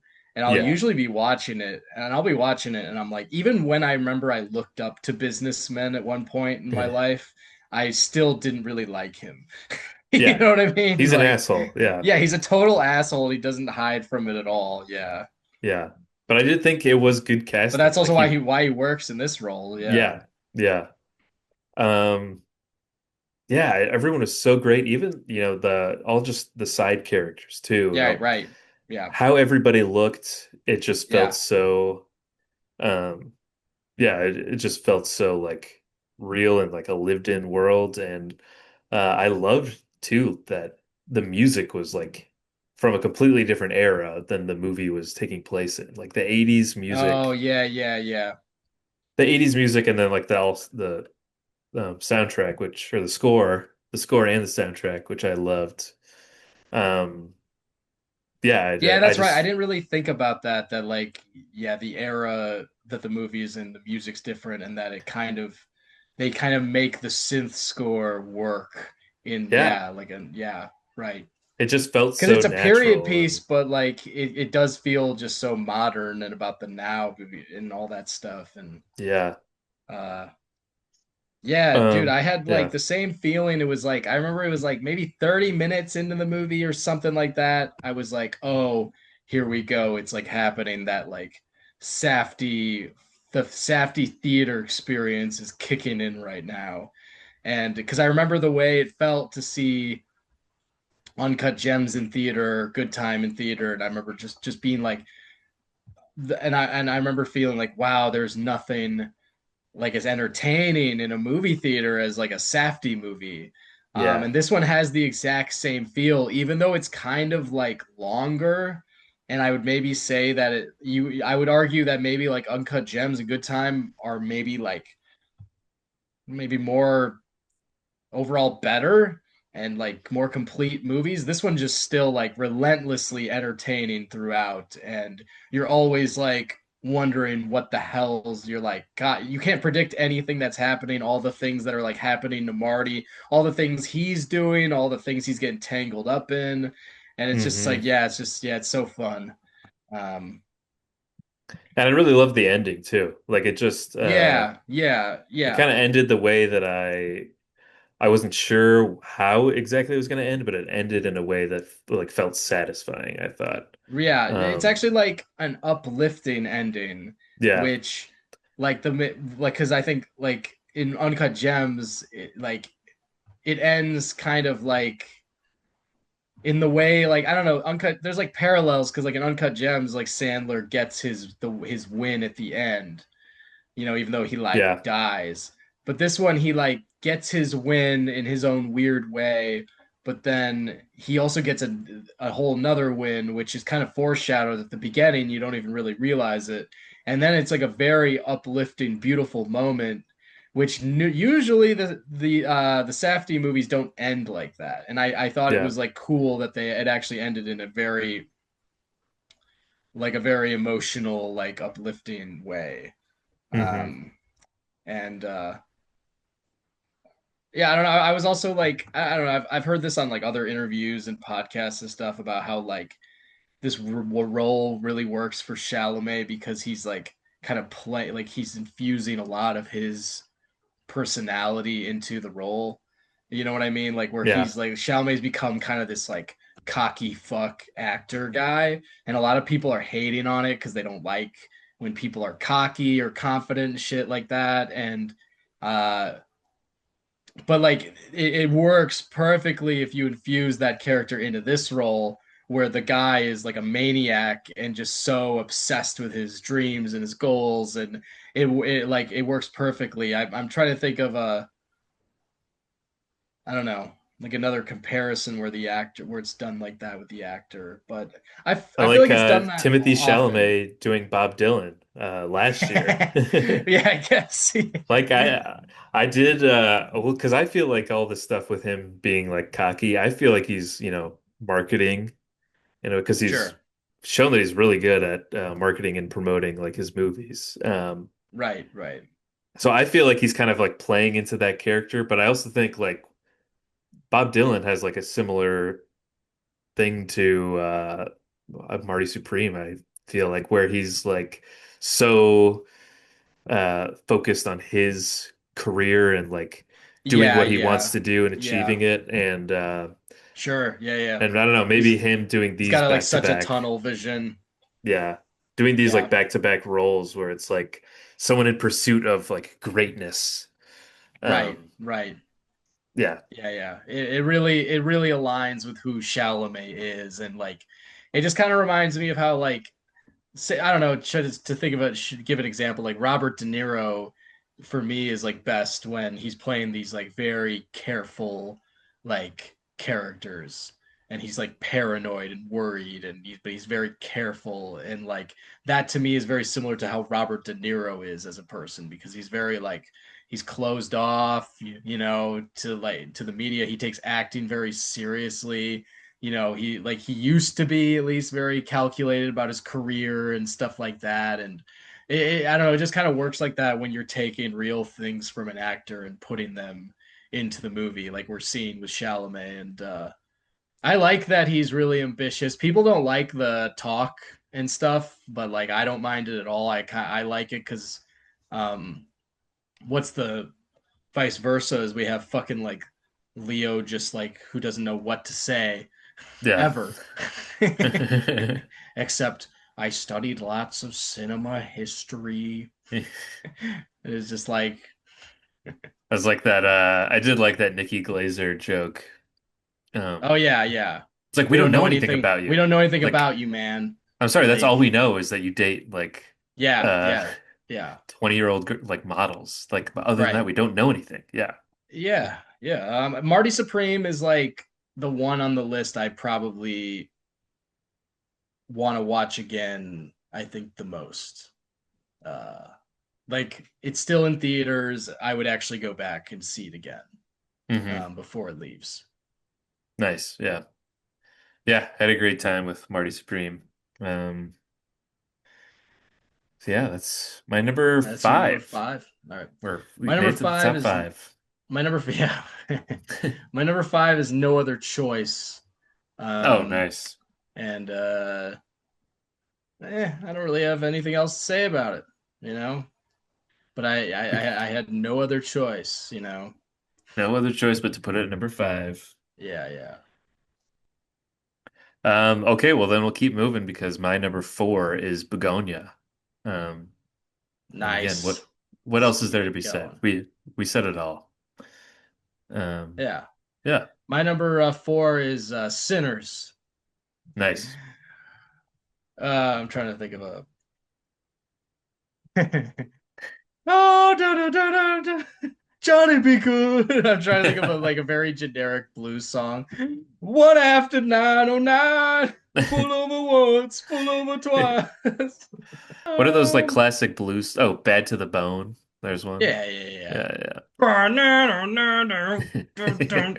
was rewatching like the last waltz, and there's like a scene where how I think it's Muddy Waters comes on, and they're just like jamming. It's like I'm like, oh yeah.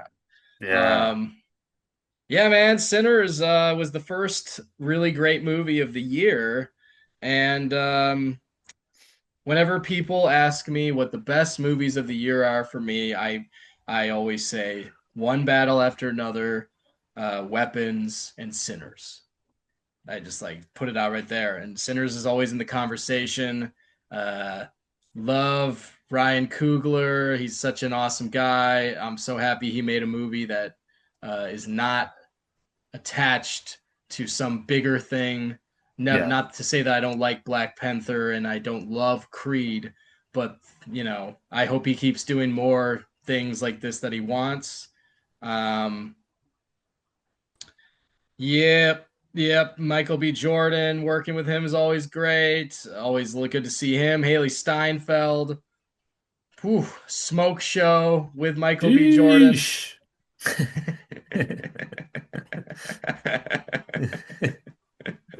Oh, I don't know, sound like some blues guy. It's like, why is a white girl in this movie, John? Back to that. When the people asked me what this is, I was like, oh, it's from Dusk Till Dawn meets Black Snake Moan. I still think that works. That holds up. Interesting. Yeah. Yeah. Yep. And I hope people see this the way they would see a Marvel film because I think, yeah, they should get as much. We need movies like this to stay alive. Um, I don't have much more to say about it. Yeah. Sinners, yeah, I think it was like maybe 14 on my list, just missed the top 10.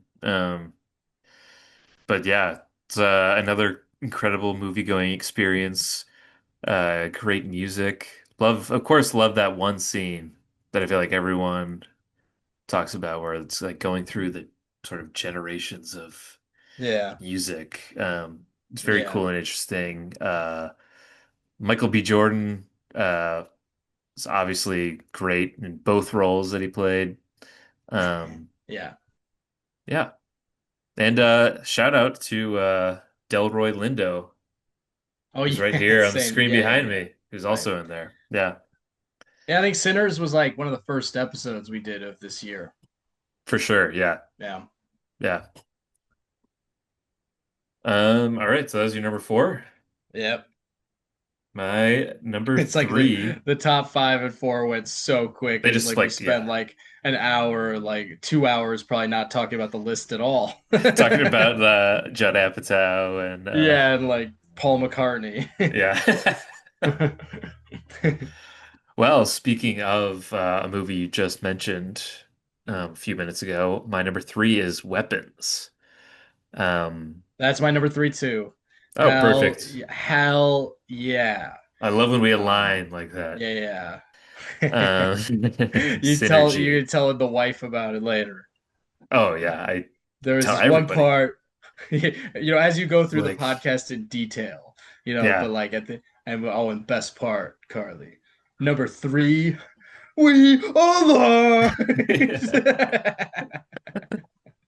Did you see that Timothy Chalamet's like Zoom Yeah, thing of that he course. Yeah, did? yeah, yeah.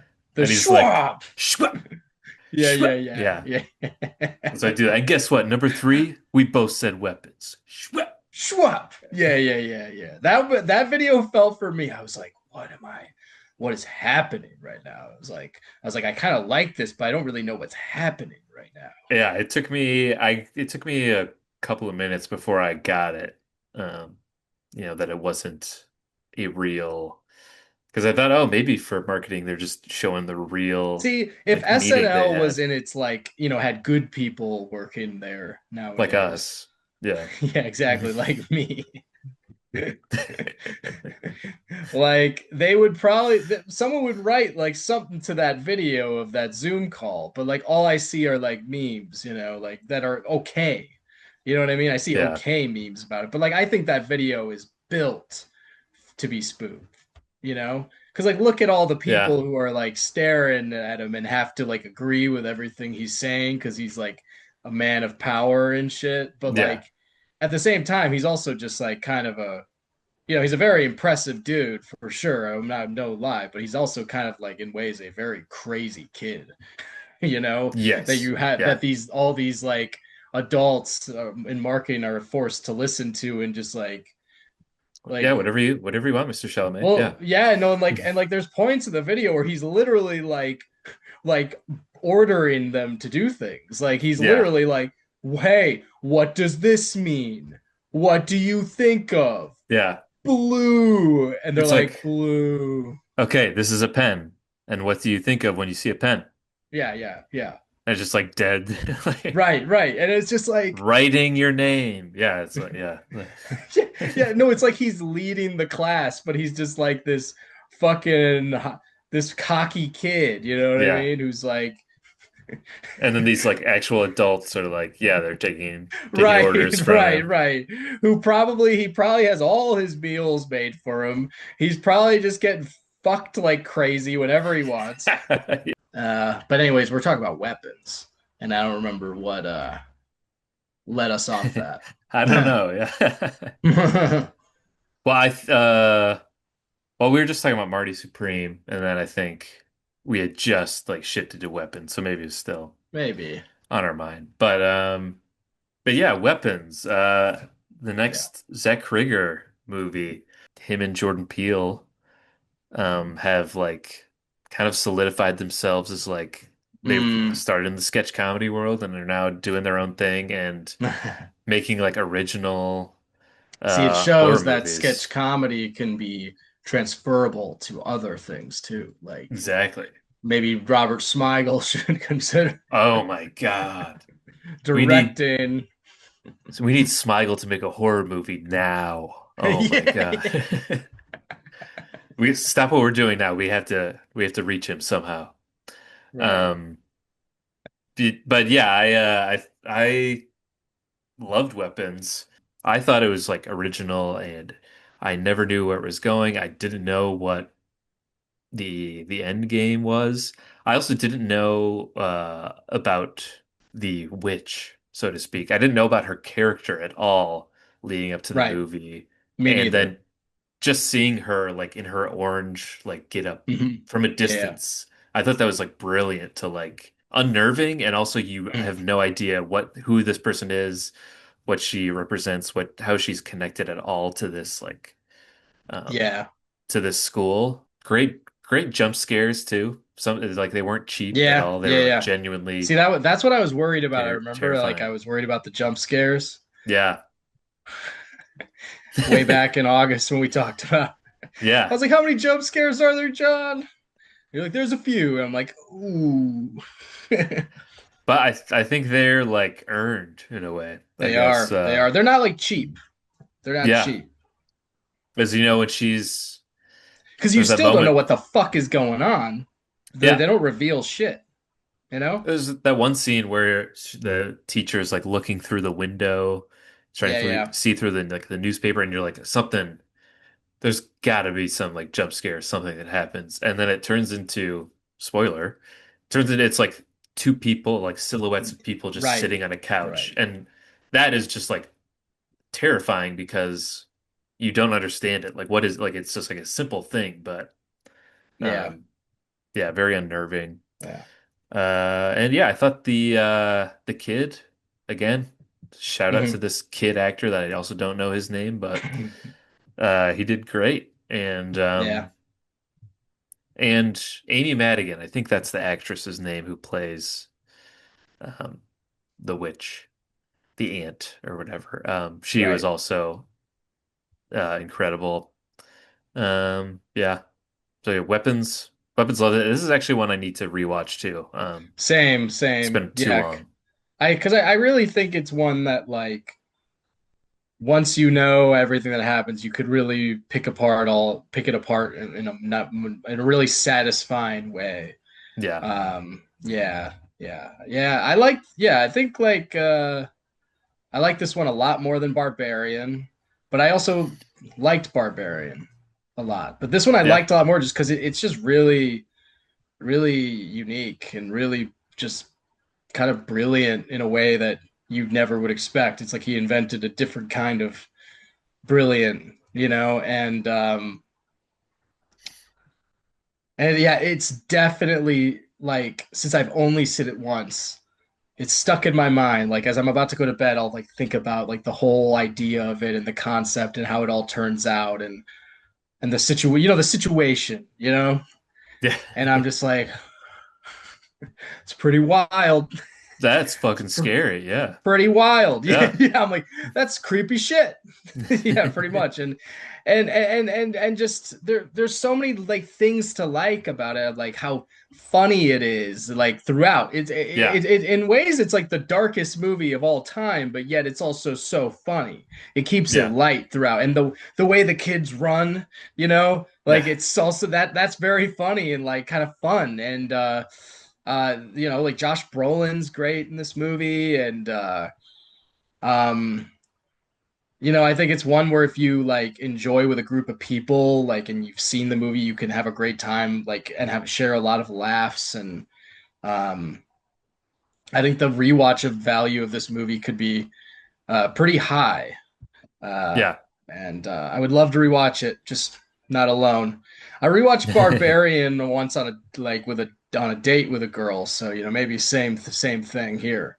There we go. Perfect excuse to go on another date is Definitely, to yeah, yeah. Might as well drag myself through it. Um, I Probably just one of feel my like favorite horror movies in a like a while. long time since Yeah. like I'm trying to think like I'm probably forgetting a lot, but like maybe since like a Jordan Peele one came out, Yeah, maybe since like Nope. Us or something like that, or Yeah. Nope. Yeah. Yeah, that's my number three too. Oh, So that's right. Yeah. yeah, it's on to your number two. All right. Well, my number two is Eddington. Um, Nice. which I feel like I covered everything I wanted to back when we talked about it like 3 hours ago. Yeah. My number two is Marty Supreme. Marty Uh Supreme. yeah. Like I think I said, like I think the best movies of the year for me. I'll say this again. Shwa! Marty Supreme. Right? Shwa! Marty Supreme swap. Marty Weapons. Supreme. Well, he also like we're going back to Chalamet's whole persona, but like he went on like Fallon and he went on other shows, and I noticed he had his like exact phrase for promoting the movie like Oh yeah. down, his tag, his copy for it basically Hmm. just be like, I'm turning in top of the line performances from me. I put my all into this work. It's Marty Supreme, Christmas Day. I want the world to be saying Marty Supreme, Christmas Day. I wish I could say it like exactly the ways, like word for word. I hmm didn't go that far, but yeah, yeah, Marty Supreme, like not much more to say. We've said a lot. But yeah, like I said, oh yeah, like I said before, one battle after another, Weapons and Sinners. If anyone asked me, I'd probably say those are like the best movies. And a big part of on accessibility, but I put Marty Supreme at number two just because this one personally hit home.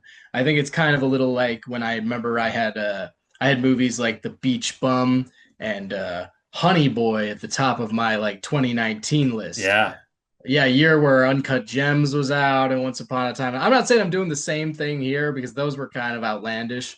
Um, but like I don't know, I like putting movies that really subjectively like, that like I relate, like I just find something within me that really relates to the movie. And I found that in Murray Supreme because like unlike other Safdie characters where one guy is a fucking jewel gambling, like a jeweler gambling addict guy, and the other guy is like, such a fucking maniac. He's screwing over everyone in his life and his brother. I don't know. There's something in Marty Supreme and his ping pong ambitions that I find like relatable because he's so obsessed with it.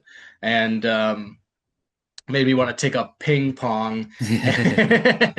and and yeah, so that I think that's why this one's like a very like, well, I say I don't think it's, I think the other Safdie movies are probably better. I just think this one for me like personally hit home in a way that I think like I want to see it again because I think I will find it like kind of fueling for me in my life. So that's why it's, Marty Supreme, Christmas Day, Marty Supreme, Mars. Christmas Day. Yeah. Yeah. I Number two. yeah, I feel that it was a great, again, a great theater experience that all of these, I feel like most of my like top 10 I've seen in the theaters, and that Yeah. like totally heightens the experience too. And I saw Um them all but Weapons, I'm now realizing, because oh wow. like I said, I was afraid. But going back to Weapons, I like watched it with my family on Thanksgiving, and that was a good time. Yeah. Nice. Yeah. Um yeah, it's a Weapons is a good one to watch with a group. Yeah, or on a date. Or I have a date. Like, it's a hot rod. He's like, I I have a date. Have a date. Yeah, I gotta watch Hot Rod again. Yeah, it's great. Um, okay, you're number one, John, dude. Number one, We finally made it. I feel like it's the same as your number one. It's one battle after another. Yeah. Yeah. I actually didn't know what it was going to be, weirdly. You imagine if you were like, actually, one bad after number is my number 17. Yeah, maybe I'll bump it up to 16 though. After the Based Phoenician scheme and Yeah. My number one is wake the up Phoenician dead scheme. man. Yeah, Yeah, one one battle battle after after another, another. man. I just rewatched it like a week ago Nice. from Over the home. holidays with the fam. No, that was just the two of us at home. Is there always her first time? Yeah, because I had seen this when yeah, I don't she wasn't around, but I just my parents were in town, and so that's where I had to convince them to go see this And Paul you were Thomas like to Anderson Carly, movie. you haven't seen this? Get it together, bro. The hell have you been doing? I mean, this is The Paul Thomas fuck, Anderson. man? Paul, did you see Tiana Taylor's speech? She was like, Paul, Oh let yeah, him yeah. cook Thomas Let Paul Anderson. let him cook time. Yeah. It's like, Carly, this is Paul, let him cook Thomas Anderson. Okay? Yeah. God. Yeah. That's what I was telling my parents You too, like trying stood to up get them during to like go. the chase scene. You're like, let him cook. Yeah, you see that? Yeah. Let's see. God, I can't think of. Let's see the Russo brothers try and top that, you The know? Russo brothers. Or James Gunn, you know? Let's see them top that in the next Marvel movie. Um, but yeah, man, what a thrill. What an amazing movie. Um, again, this is gonna be one I feel like you know, people, including us, will go back to a lot. Yeah, I think it's a great movie for our time now too. But it's also not just about that. It's right. about, I guess, the identity and uh, father-daughter relationship and so much. And like, especially now with what's going on too, like seeing the grassroots organization stuff that's going on like here in the real world, what's happening, and then seeing Right. that in like I loved Benicio del Toro's character and that whole um you know that part of the movie where you see him, he's like, Bob, we've been under siege for 300 years or whatever, and Hmm. you know, Leo is, so he's like, they're coming after us right now, like he's like total panic mode, You and see Benicio like del the Toro is two like, the two types of how they yeah, handle it. Yeah. and he's just like, yeah, this is nothing new. Um, and yeah, again, it's just like it came out at the exact right time, and I think everybody was crazy good in it, and yeah, it was super thrilling ending too, and great score, Johnny Greenwood score, Yeah. and yeah, I've listened to the main theme a lot. In the car or somewhere, it's the just nice. the piano. No no no no no no no no no no no no no no no no. Ocean So Waves. good. Yeah. So good. It's yeah. Yeah. I don't think like Paul Thomas Anderson's necessarily was trying to write something that like I'm looking to something that like applies to now necessarily, but I do think he was like he just accidentally did it. You know what I mean? Like I think he Yeah. was like trying to write something and then it just turned out to be a timeless thing because like what it's about is time. It doesn't matter, you Yeah. know, what era. Because if you think about it, there's always some sort of revolutionary thing going on. There's kind of always some like something that certain groups in the world are trying to rebel against, whatever it is, and it just happens to apply to it. So I think it will be timeless for so many reasons for so many Yeah. years. Um, yeah, I also listen to what's the American Girl song at the end. Like I listen to that a lot nowadays. Tom Petty. Um, Yeah. it's like that song and like Forever Young from Marty Supreme were both like just great, the best uses of a song in a movie for me, like where it Yeah. just like I would listen to them over and over again. It'd make me feel really good, think of the movie, and I like the Tom Petty like needle drop at the end there, especially because like I don't know, I think a lot of fucked up things happen during this movie, but yet it's kind of ends it in a way where the movie's like very uplifting because it's like the story of this girl like finding herself and becoming a revolutionary and all that shit. And even though it's like tragic at the end, it's kind of her about it's also, you know, a story about her becoming who she is. Like there was like comparisons to I've watched so many One Battle After Another interviews this year, but there was one where they're talking about comparisons to Star Wars and stuff like that. And in ways like Chase Infinity is kind of like that classic like, you know, Joseph Campbell hero's journey character or like a Luke Skywalker type where she, you know, she's like those same like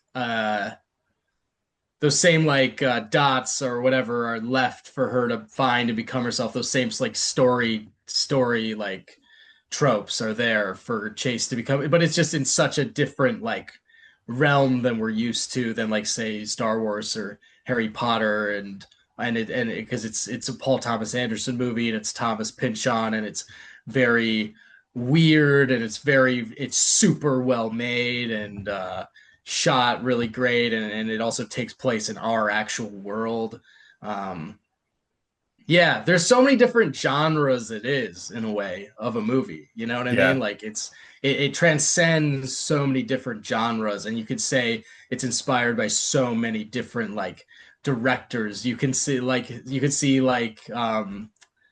yeah. Like I see like you know like the range of it like of the inspiration being from somebody like Spielberg and George Lucas to like action directors and then to who Paul Thomas Anderson is traditionally inspired by, which is like, you know, like Scorsese and like all these and Altman and and just like all of that. It's not one where you can pinpoint this is where this movie was really inspired by, which I feel like a lot of his movies you can be like, oh, I saw where what he took from there. This is this movie, and this movie. When like this movie is just it's whole other thing. It's like a whole new animal of movie to exist in a way. Kind of like in what I felt like about Weapons for a horror movie. Like it's just so new and fresh, and like I Yeah. can't compare it to anything in a way.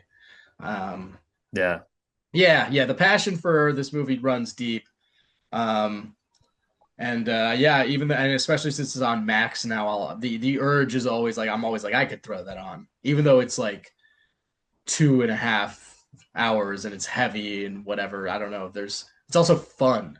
So I'm like, yeah, I'll just throw that on, Yeah. you know? Yeah, it's entertaining too. Yeah, yeah, Yeah. That's why I just feel like yeah. it was like it just like all came together perfectly. Like you said, he like accidentally made a movie like for this Well, time. yeah. When did you watch it? Like last week, you said? Yeah.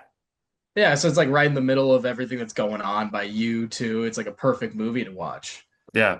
right And now like for I remember everybody. right when I saw it in theaters, it was like, just weeks after the everything that's going on now really started to like begin, I felt like. Right, right. But So the it's ice like raids just began. Yeah. it was almost like mind-blowing that it's like how was this filmed like a year ago and it's just coming out like at this perfect time now. Yeah, it was kind of like when those like a lot of things that are going on now were way less serious, but they were just starting, and so you were Yeah. still like, oh, there's that, you know. Yeah. And now we're Um like deeper into it. yeah. Yeah, Yeah. yeah, yeah. And I don't know how you feel about like your Leo DiCaprio rankings or anything, but I don't know. For me, it's like I really like to pick apart his acting career and like I like ranking them a lot because it's kind of tough too because he has a lot of good ones, but I don't know. For me, it's like this and Once Upon a Time in Hollywood for me are like pretty up there for his top performances for me. I kind of put them in the same. I don't know if I had to pick one, I'd probably pick this. Um, Yeah.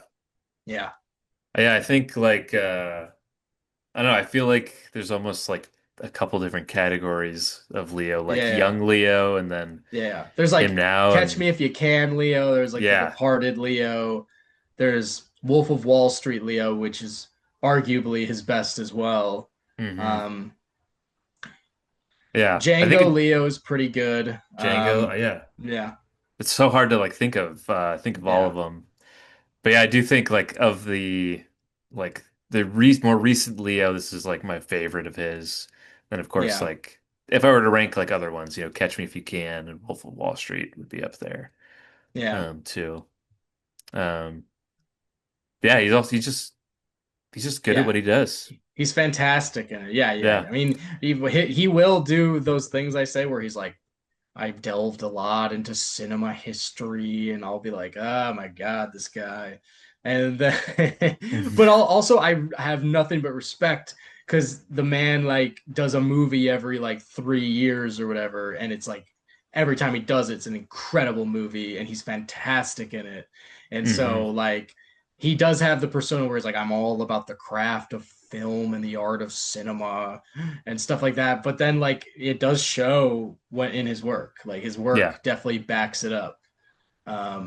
Kind of like with Chalamet, like Leo's not like Leo doesn't do schwa. He's like schwa. He just straight up like says the N Sure. word. Yeah. Yeah. I Yeah. don't mess around. I just say it.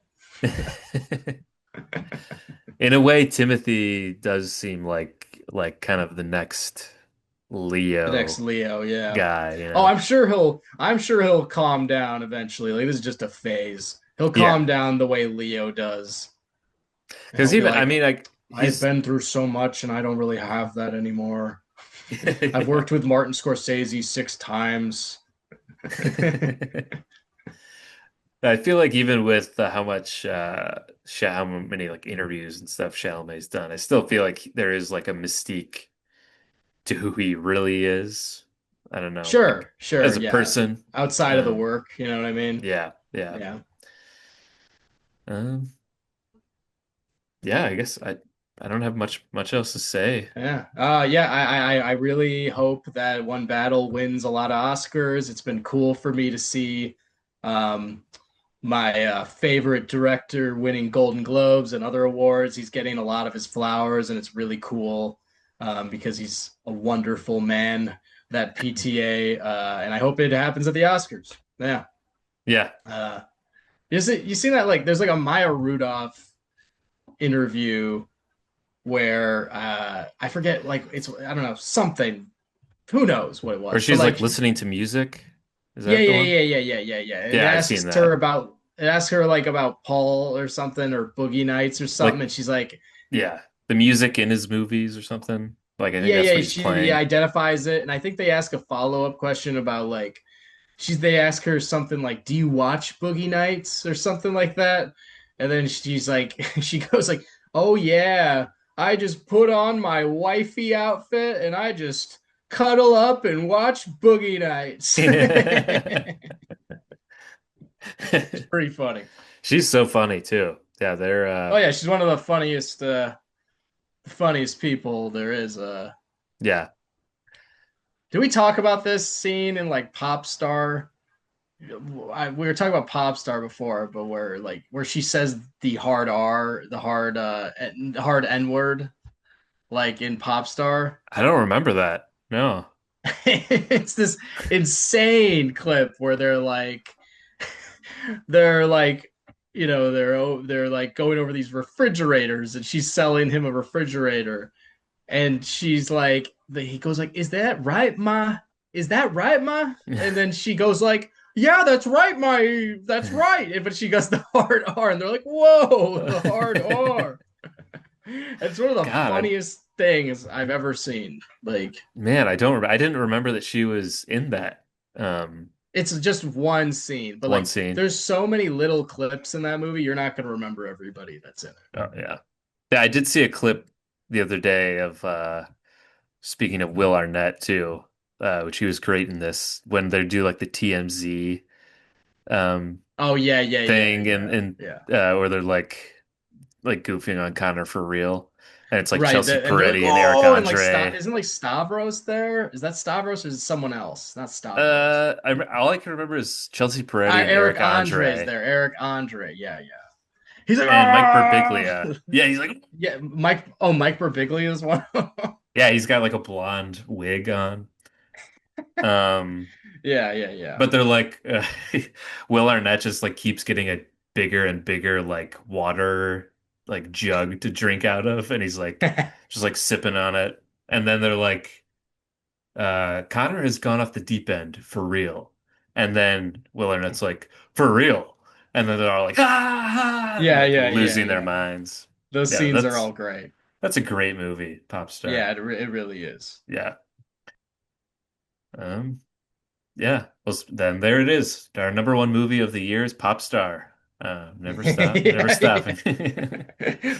We talked about one battle as long as we could stomach, but Yeah. at the end of the day, it's back to Pop Star movies like Pop Pop Star. Star and Like Mike. Yeah, That's the like Mike portion of the pod was my favorite moment. yes. Yeah. Really, where we really took that apart. Someone had to do We'll it. clip that one out. Yeah. Yeah, yeah, yeah. That one, the world needs to see that. Deserves its own clip. Yeah. Yeah. But other than that, it's a new year of podcasting, and we will have more stuff soon. I think we just gave a lot of stuff there. So that was We a gave lot our there. all. Yeah. That probably covers us for another 6 months. Yeah.